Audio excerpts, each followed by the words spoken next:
Welcome to the Hey Pumpkin greeting card assembly video. It's getting close to that time of the year.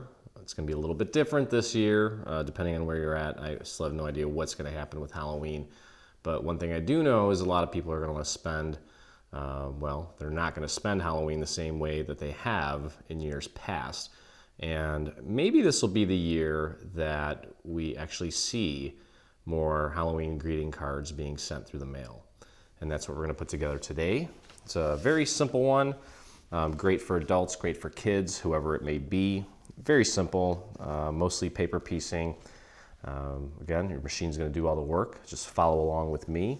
I'll walk you through the assembly, and before you know it, have a really fun, festive Halloween card ready for, not to be cliche, but your little ghoul or goblin, or maybe your adult ghoul or goblin. But anyway, we're going to start off by putting together our base. This is the base of the card. I've already folded it in half, and we have included this insert, and there's an optional print and cut element, and I actually did this with my Cricut, but you can do this with any machine that supports print and cut. And we're simply going to glue this right to the inside here. Let me pull my chair in a little bit. I feel like I'm too far away from the table here. Now I feel like the table's gonna eat me up. Okay, so I'm gonna go easy on the glue here. Ultimately, you'll probably want to write a little sentiment on this, or if you have a cool little stamp and you don't want to use the print and cut, that's fine too. And we'll just get that in place. Go easy on the glue on the inside. You don't want it to warp the paper. And then, just to kind of help you out, if you fold the left side of the card base back, it'll make it easier to help you find the center of this side, the little scallop sections here, and the bottom and the sides. You want to make sure that you get that as even as possible so that you have a good even border going all the way around. Okay, I think I pretty much nailed that. That looks good. Might be a tad bit off, but no one's really going to notice. Okay, so as you can see here, I did just kind of hit this with a little bit of orange ink just to jazz it up a little bit. And the front of the card, we're going to start off with this top piece. And this is it's like a pink polka dot pattern. And I hit it with some blue ink. If you have some dark purple that shows up on purple, you can use that. Otherwise, go with a nice blue color so that it will actually show up. It's one thing you'll notice as you experiment more with inks, is that if you're inking dark colors, whether it be a pattern or a solid color, sometimes it won't even show up at all. Obviously, there's certain blacks, browns that you may not even be able to ink due to the fact that they're already so dark. I have ink all over my fingers. I tried to wash it off, so that didn't work. So don't mind my messy fingers there. Okay, so we'll get that part in place and literally just lining that up so that it matches up this little rounded corner and keep it nice and flush on top. Okay. And the next thing we're going to do is we're going to grab this black piece here. We're going to get this glued down, and we have the side of the card here, the little witch's hat and the rounded part of our pumpkin are part of the card base, so that's going to help you with the placement of this piece here. And getting to that time of year here where the air is a little more dry, therefore our glue is probably going to not stay wet as long, so I have to start moving a little bit quicker. Our dew points, which pretty much coincide with our humidity levels, are steadily dropping. Okay, so I do have it lined up here with the little part that comes out, and then also you want to make sure that obviously you have it nice and lined up and flush with the bottom, and then you've got a rounded corner there on the bottom as well. Okay, so we want it to look like that. There we go. Press that down. Okay, next layer that we're going to put down is this one here. Now this layer here, you can see that I've hit this with a bit of it's kind of like a reddish brown ink. I tried to get it around the little fence areas as much as possible. There's a segment here that you don't even need to ink because our little pumpkin hat and the pumpkin's going to be in the spot. And then also ran this through my embossing machine and gave it a little bit of a wood grain texture to bring it to life. Okay, so let's get our glue on this whole piece and make sure that you get coverage throughout. And we'll put this in place.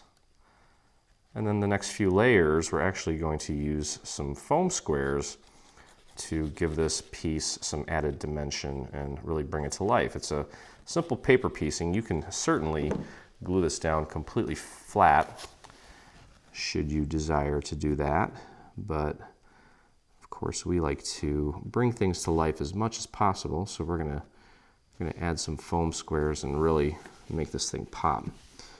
Okay, so there we have it, and you can see here the way that this was engineered. The little spider doesn't get hidden when we add our little fence here.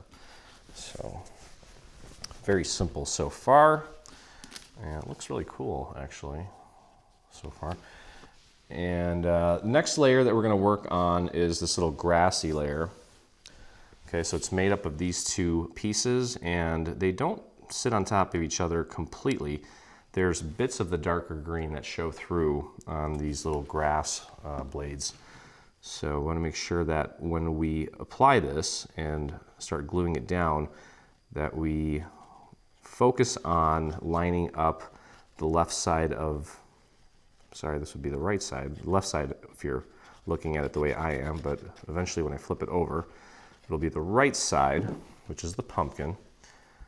And I want to get that lined up first. Just focus your gaze on that, and then the rest of it will sort of just fall into place as far as the little grass blades go.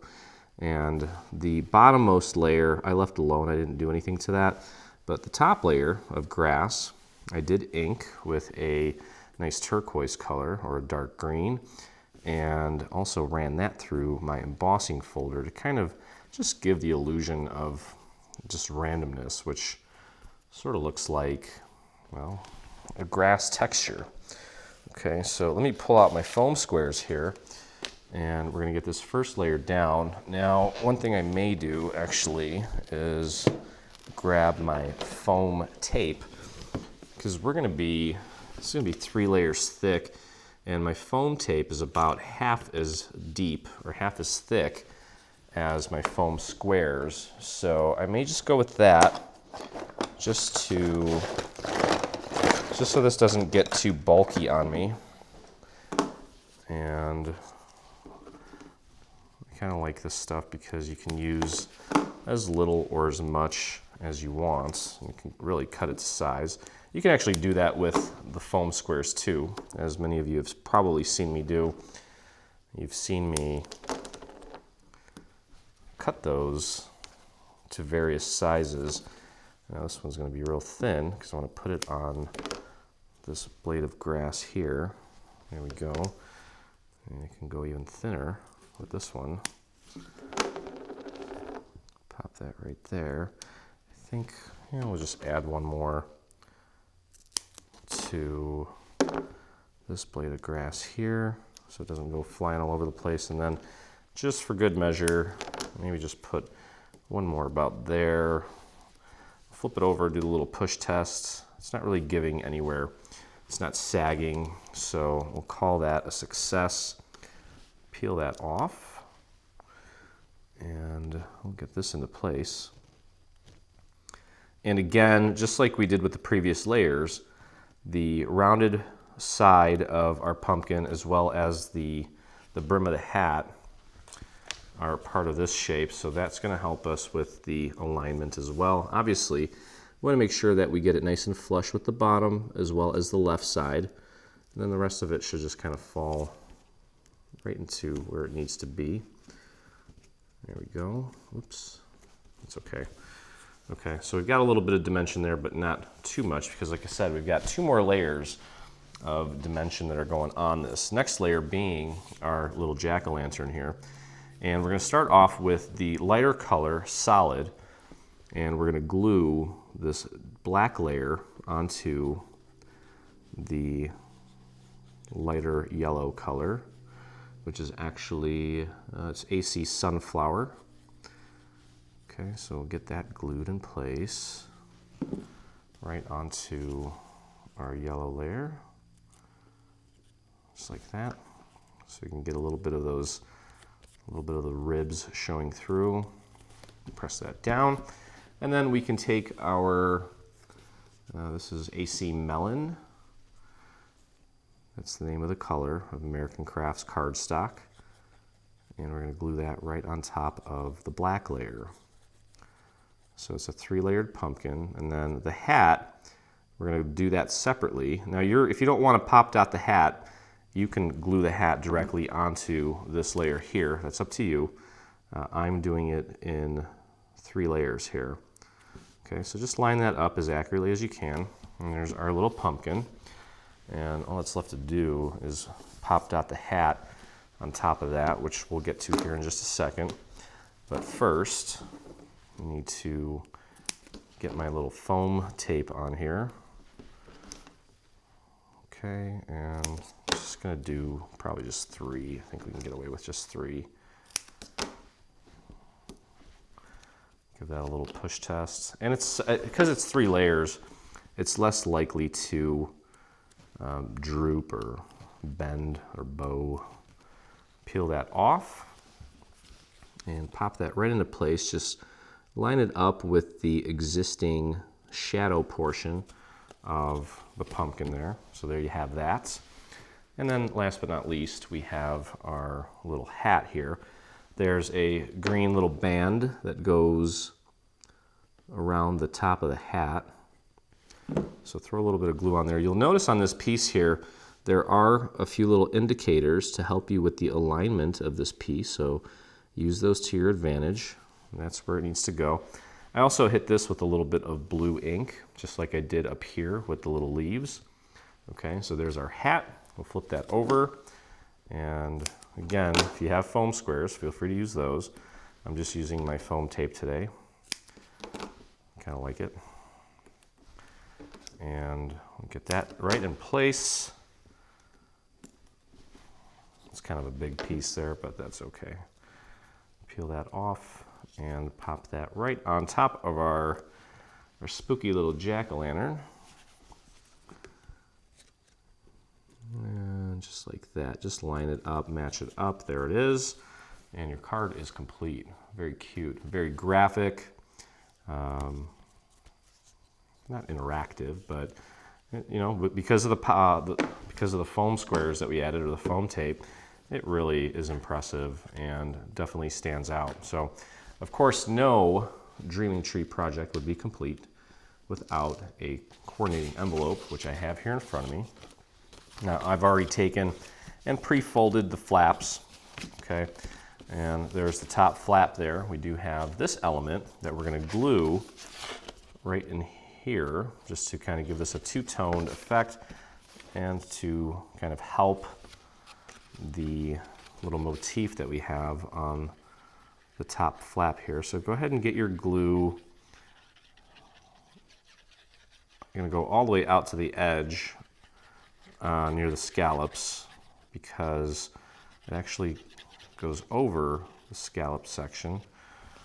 So what I like to do is I'll take this, kind of drop it in like this, and kind of nudge it and bump it up to the score marks, get it nice and centered, and then you can literally just, I'm kind of pushing this piece here with my thumb up against the little score mark there, and then I'm going to press this down, and that should get it nice and centered, exactly where it needs to be, and just press that down.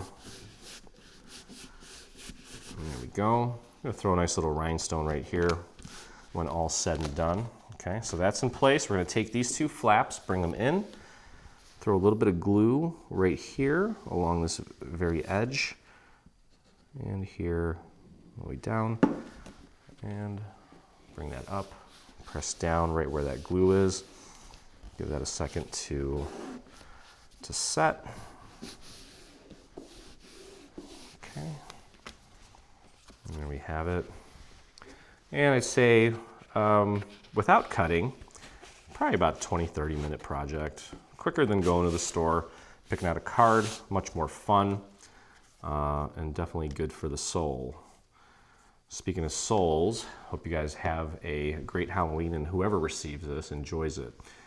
If you enjoyed hanging out with me, head over to our YouTube channel, hit that subscribe button, and while you're there, hit the little bell so that you get notifications anytime we release a new video.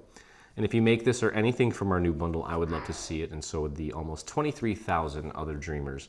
So head over to your Facebook and do a search for Dreaming Tree Group, or you can type in this URL here directly into your address bar, and it'll take you right there. So anyway, hope you guys have a great Halloween, and I look forward to crafting with you again.